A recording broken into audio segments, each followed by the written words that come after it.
আপনারা প্রস্তুত? প্রস্তুত। সংক্ষিপ্ত ব্রিফিং আমরা শুরু করতে যাচ্ছি। বন্ধুরা, বাংলাদেশ জাতীয়তাবাদী দল বিএনপির একটি যৌথ সভা কিছুক্ষণ আগে এখানে শেষ হয়েছে, এইমাত্র এখানে শেষ হয়েছে। যৌথ সভায় বরাবরের মতোই উপস্থিত ছিলেন প্লিজ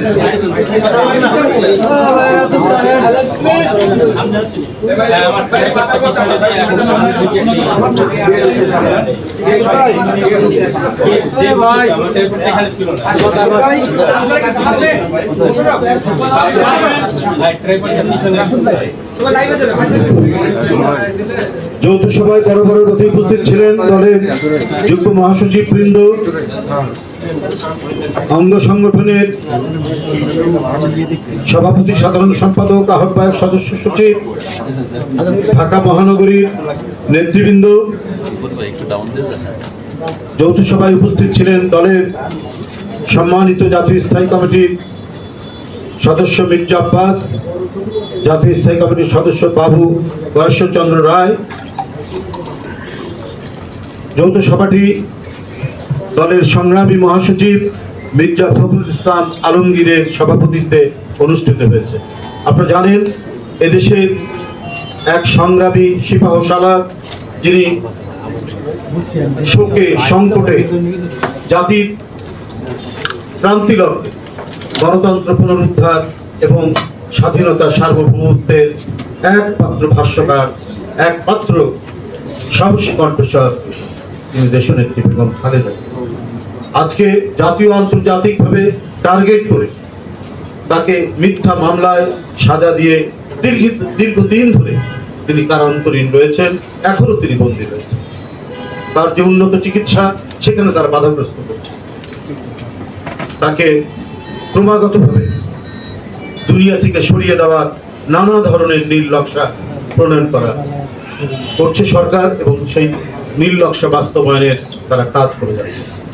বন্ধুরা, এইরকম একটি পরিস্থিতির মধ্যে দিয়ে আজকে লক্ষ লক্ষ নেতাকর্মীর নামে মামলা এবং অনেকেই এখনো পর্যন্ত কারাগারে রয়েছে, আর গুম, গুপ্ত হত্যা, এটা তো চলছে। এইরকম একটি প্রতিকূল পরিবেশের মধ্যে আমরা গণতন্ত্রের যে সংগ্রাম, সে সংগ্রাম অব্যাহত রয়েছে, এক দফা আন্দোলন অব্যাহত রয়েছে, এবং এখন আপনারা জানেন যে দেশনেত্রী এখনো মুক্ত নন, তিনি গুরুতর অসুস্থ। তার মুক্তির জন্য বাংলাদেশ জাতীয়তাবাদী দল বিএনপি আজ এখানে গুরুত্বপূর্ণ সিদ্ধান্ত গ্রহণ করেছে। তার মুক্তির দাবিতে সমাবেশ করার জন্য এখানে আলোচনা করেছেন নেতৃবৃন্দ। এ বিষয়ে আপনাদেরকে বিস্তারিত বক্তব্য এবং কর্মসূচি ঘোষণা করবেন দলের সংগ্রামী মহাসচিব মির্জা ফখরুল ইসলাম আলমগীর।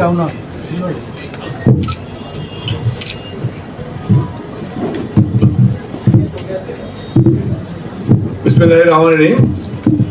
প্রিয় সাংবাদিক বন্ধুগণ, আসসালামু আলাইকুম।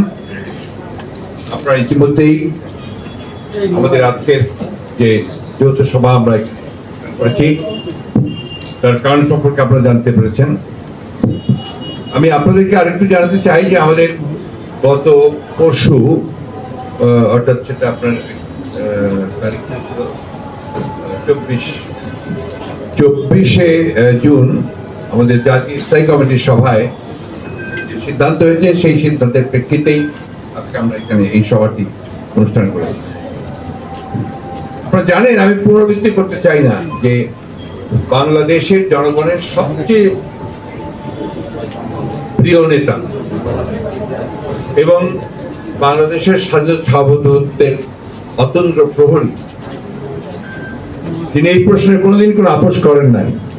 একই সঙ্গে গণতন্ত্রের প্রশ্নে যিনি কখনো আপোষ করেননি, সাবেক প্রধানমন্ত্রী, বাংলাদেশ জাতীয়তাবাদী দলের চেয়ারপারসন, দেশনেত্রী বেগম খালেদা জিয়া গুরুতর অসুস্থ। আজকে নয়, কিন্তু দীর্ঘকাল ধরে অনেক জটিল রোগে তিনি আক্রান্ত এবং এই রোগ তার জটিলতা এমন একটা জায়গায় উপস্থিত হয়েছে যে কোনো সময় তার জীবনহানি হতে পারে। আমি আগেও আপনাদের বলেছি যে একটা অত্যন্ত পরিকল্পিত হবে একটা চক্রান্তের মধ্য দিয়ে, যে চক্রান্তের মধ্য দিয়ে এই দেশের স্বাধীনতার ঘোষক শহীদ প্রেসিডেন্ট জিয়াউর রহমানকে হত্যা করা হয়েছিল, সেই চক্রান্তের মধ্য দিয়ে স্বৈরাচার একটা নির্বাচিত সরকারকে উচ্ছেদ করে ক্ষমতা দখল করেছিল, সেই চক্রান্তের মধ্য দিয়ে বাংলাদেশের যে গণতান্ত্রিক প্রতিষ্ঠানগুলোকে ধ্বংস করে দিয়ে একদলীয় শাসন ব্যবস্থা মতোই একটি ছদ্মবেশী একটা শাসন ব্যবস্থা স্থাপন করতে চলেছে বর্তমান সরকার। সেই চক্রান্তের কারণেই আজকে এই দেশের সবচেয়ে সংগ্রামী নেতা, গণতন্ত্রের জন্য সংগ্রামী নেতা, স্বাধীনতা সমুদ্র রক্ষার সংগ্রামী নেতা দেশনেত্রী বেগম খালেদা জিয়াকে সম্পূর্ণ মিথ্যা একটি মামলা সাজিয়ে তাকে ফরমাইশি সাজা, পরবর্তীকালে সবচেয়ে যেটা কষ্টকর এবং দুর্ভাগ্যের কথা যে আদালত থেকে তার ছেলেকে বৃদ্ধি করে 5 বছর 10 বছর করে দেওয়া, এটা করা হয়েছে একমাত্র উদ্দেশ্য সেটা হচ্ছে যে তাকে রাজনীতি থেকে দূরে সরিয়ে রাখা। আমি আগে আপনাদেরকে বলেছি যে বাংলাদেশের দুর্ভাগ্য যে রাজনৈতিক দলটি সবসময় গণতন্ত্রের কথা মুখে মুখে বলে, তারা বলে যে তাদের কাছে নাকি গণতন্ত্র সবচেয়ে নিরাপদ, তারাই কিন্তু আজকে নয় 1975 সালেও এই গণতন্ত্রকে ধ্বংস করে একজনের শাসন ব্যবস্থা পাকিস্তান নিয়ে এসেছিল। একইভাবে আজকে তারা ক্ষমতা আসার পর থেকে 2009 সালের পর থেকে অত্যন্ত সুচতুর ভাবে পরিকল্পিত ভাবে গণতান্ত্রিক প্রতিষ্ঠানগুলোকে তারা একে একে ধ্বংস করে চলেছে। আপনারা দেখেছেন প্রথমেই ধ্বংস করেছে তারা যে জিনিসটি আন্দোলন করেছিল যে কেয়ারটেকার গভর্নমেন্ট, তত্ত্বাবধায়ক সরকারের বিধান, সেখানে এই দেশের মানুষ সব মেনে নিয়েছিল, দেশের বেগম খালেদা যেটাকে সংবিধানের সন্নিবেশিত করেছিলেন সেটাকেই তারা প্রধান করেছে, বাতিল করেছে, তিনি নির্বাচন প্রক্রিয়াকে ধ্বংস করেছে। এরপরে তারা প্রশাসনের একটি স্তম্ভ প্রতিষ্ঠান, এই প্রতিষ্ঠানগুলোকে তারা দলীয়করণ করেছে, ধ্বংস করে দিয়েছে। তারা বিচার বিভাগ, প্রশাসন, পুলিশ বিভাগ, প্রত্যেকটি বিভাগে তারা দলীয়করণ চূড়ান্ত পর্যায়ে করেন। আজকে গণমাধ্যম স্বাধীন নয়, কোন স্বাধীনতা নেই, বিচার বিভাগের স্বাধীনতা নেই, অর্থাৎ এক কথায় গোটা দেশটাকে তারা একটা ফ্যাসিবাদী রাষ্ট্রে পরিণত করেছে। তাদের প্রধান বাধা ছিলেন দেশনেত্রী বেগম খালেদা জিয়া। এই জন্যই দেশনেত্রী বেগম খালেদা জিয়াকে 18 নির্বাচনের বহু আগে তারা তাকে সরিয়ে দেয়, অর্থাৎ তার কারাগারে নিয়ে যায়। তারপর থেকে কারাগারে আপনারা জানেন কিভাবে তার উপরে নির্যাতন নিপীড়নের ফলে, তার সঙ্গে দুর্ব্যবহার করার ফলে তাকে ঠিক মতো যে ব্যবহার করা দরকার, আচার করা দরকার, সেভাবে আচার না করে তাকে অসুস্থ করে ফেলা হয় এবং সঠিক চিকিৎসা দেওয়া হয়।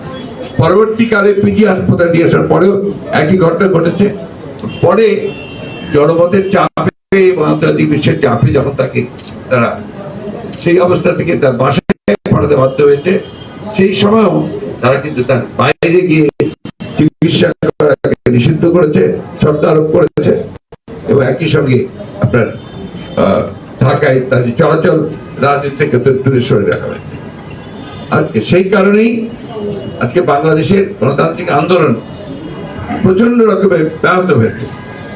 আমরা বিশ্বাস করি দেশনেত্রী বেগম খালেদা জিয়া আজকে যদি সামনে আসতে পারেন, তাহলে এই যে ফ্যাসিবাদী সরকার যারা আজকে জোর করে ক্ষমতা দখল করে বসে আছে সম্পূর্ণ বেআইনি ভাবে, সংবিধান বিরোধী ভাবে, তাদের পক্ষে ক্ষমতায় থাকা সম্ভব হবে না।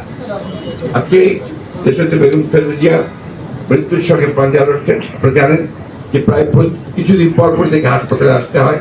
এবার যে তিনি এসেছিলেন এটা আল্লাহর অশেষ রহমতে যে তাকে আমরা ফিরে পেয়েছি। তার ডাক্তারদের সঙ্গে কথা বলে আপনারা বুঝতে পারবেন যে তার ফিরে আসার কোনো সম্ভাবনা খুব কঠিন ছিল যদি ঠিক সময়ের মধ্যে যদি ডাক্তার চিকিৎসাটুকু দিতে না পারে। এই একটা অবস্থার মধ্যে আমাদের চিকিৎসকরা বারবার বলেছেন যে তার চিকিৎসার জন্য বাইরে উন্নত জায়গায় প্রতিষ্ঠায় নেওয়া উচিত, কিন্তু সেই জায়গায় উন্নত কেন্দ্রে, চিকিৎসা কেন্দ্রে তাকে সরকার দিচ্ছে না। তাই নয়, সরকার পরিকল্পিতভাবে আদালতকে ব্যবহার করে, আদালতের কথা বলে সেখান থেকে তাকে বঞ্চিত করে। সেই জন্যই সাংবাদিক বন্ধুরা, আজকে বিএনপি সিদ্ধান্ত নিয়েছে যে দেশনেত্রী বেগম খালেদা জিয়ার যে মুক্তির আন্দোলন, এই মুক্তির আন্দোলনকে আরো বেগবান করা হবে এবং এই মুক্তির আন্দোলন অত্যন্ত দৃঢ়তার সঙ্গে বাংলাদেশের জাতীয়তাবাদী দল, সেই সঙ্গে বাংলাদেশ জাতীয় দল আশা করে এর সঙ্গে দেশের আপামর জনসাধারণ তার সঙ্গে একাত্ম হবে। এবং আমাদের বিশ্বাস যে আমাদের সঙ্গে যারা যুগপৎ আন্দোলন করছেন তারা ইতিমধ্যেই আপনারা লক্ষ্য করেছেন, তারা অনেকে স্টেটমেন্ট দিয়েছেন, তার খালেদা জিয়ার যে শারীরিক অবস্থাতে উদ্বেগ প্রকাশ করেছেন, তার মুক্তির কথা বলছেন। আমরা এই মুক্তির আন্দোলনকে একটা চূড়ান্ত পর্যায়ে নিয়ে যেতে চাই। সেই লক্ষ্যে আমাদের আজকে যে যৌথ সভা হয়েছে, সেই যৌথ সভায় আমরা কয়েকটি সিদ্ধান্ত নিয়েছি। এই সিদ্ধান্তগুলোর মধ্যে আছে যে আগামী 29শে জুন শনিবার আমাদের নয়াপল্টন অফিসের সামনে সমাবেশ অনুষ্ঠিত হবে দেশনেত্রী বেগম খালেদা জিয়ার নিঃশর্ত মুক্তি দাবিতে। এটা হচ্ছে আপনার 29শে জুন। এরপরে আপনার বিকাল 3টায় অনুষ্ঠিত হবে। এরপরে হচ্ছে আপনার সারা দেশের মহানগরগুলোতে, সেখানে সোমবার, যেটা হচ্ছে 1 তারিখ 1 জুলাই, মহানগরগুলোতে এই সমাবেশ, দেশনেত্রী মুক্তির দাবিতে সমাবেশ অনুষ্ঠিত হবে। এরপরে হচ্ছে 3 তারিখে সারা দেশের জেলা সদরগুলোতে তারা মুক্তির দাবিতে সমাবেশ অনুষ্ঠিত হবে। আমরা আশা করব যে আপনাদের মাধ্যমে সমগ্র জনগণের মধ্যে পৌঁছে যাবে এই প্রোগ্রাম কর্মসূচি। এবং আমরা এটাও আশা করবো, প্রত্যাশা করবো জনগণের কাছে, জনগণ তাদের প্রিয় নেত্রী দেশনেত্রী বেগম খালেদা জিয়াকে তার প্রাণ রক্ষা করা, তাকে মুক্ত বাতাসে রাজনৈতিক সুযোগ সৃষ্টি করে দেওয়ার জন্য তারা আপ্রাণ চেষ্টা করবে এবং তারা আন্দোলনে ঝাঁপিয়ে পড়বে। আমি বক্তব্য বাড়াতে এলাম। ধন্যবাদ। আসসালামু আলাইকুম।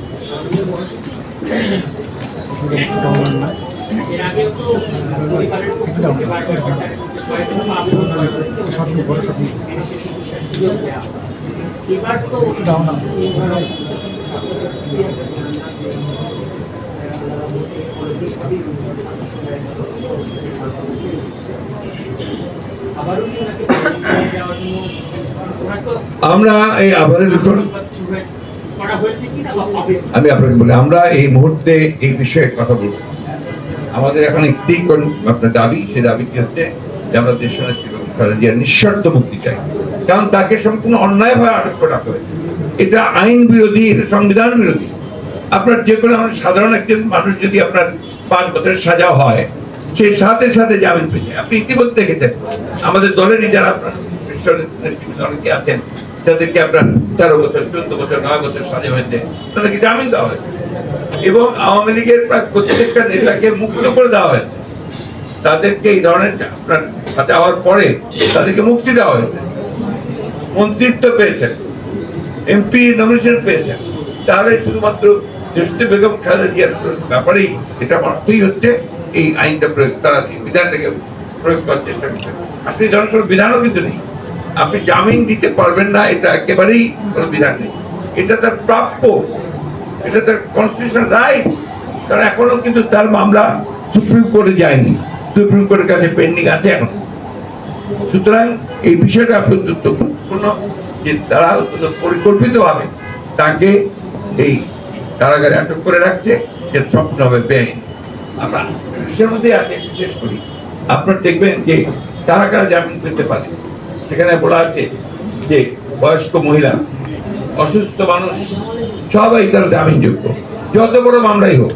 তাদেরকে ফিনিশ দেওয়া পর্যন্ত, অর্থাৎ আপনার কোর্টে না যাওয়া পর্যন্ত তাদেরকে জামিন তারা পেতে পারে।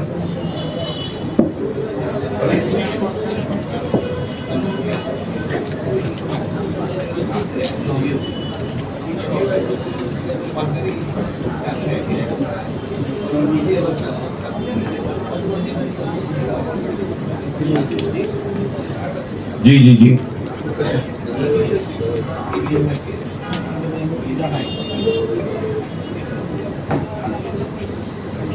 আমরা আপনাকে বলি আমরা এই বিষয়টা এখন চিন্তা করি, কারণ আদালত কি করবে না করবে এটা আমরা দেখি। আমরা ওখানে যাওয়ার আগে আইনের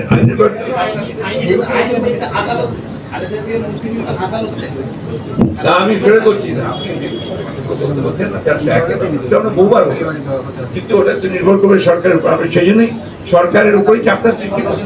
আমরা যে মুখ দিতে চাচ্ছি সরকারটাকে আটক করে রেখেছে, আমরা সরকারের কাছে অবিলম্বে তার মুক্তি দাবি করছি। সেটা জনগণকে তৈরি করে, জনগণকে সঙ্গে দিয়ে। এখন পর্যন্ত বিএনপি মুক্তির জন্য যে আন্দোলন করছে তা করেনি, রাজনীতি করতেছে। এগুলো একেবারে এত চর্বিত চর্বণ হয়ে গেছে না এইসব প্রশ্ন, ওটা তো উনি বলবেনই, আমরা দায়িত্ব আমাদের কাজে আমরা করছি। ধন্যবাদ।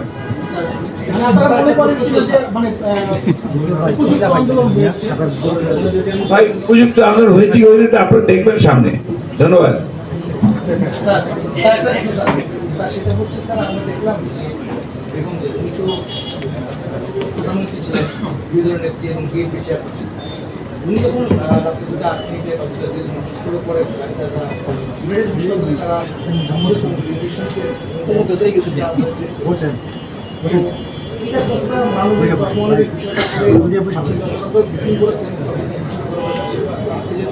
না আমি এই বিষয়ে খুব বেশি আমি কথা বলবো না যে এটা আমি খুব বেশি কিছু জানি না, তবে নিঃসন্দেহে এটা অমানবিক এবং এটা আপনার নিন্দাযোগ্য। এক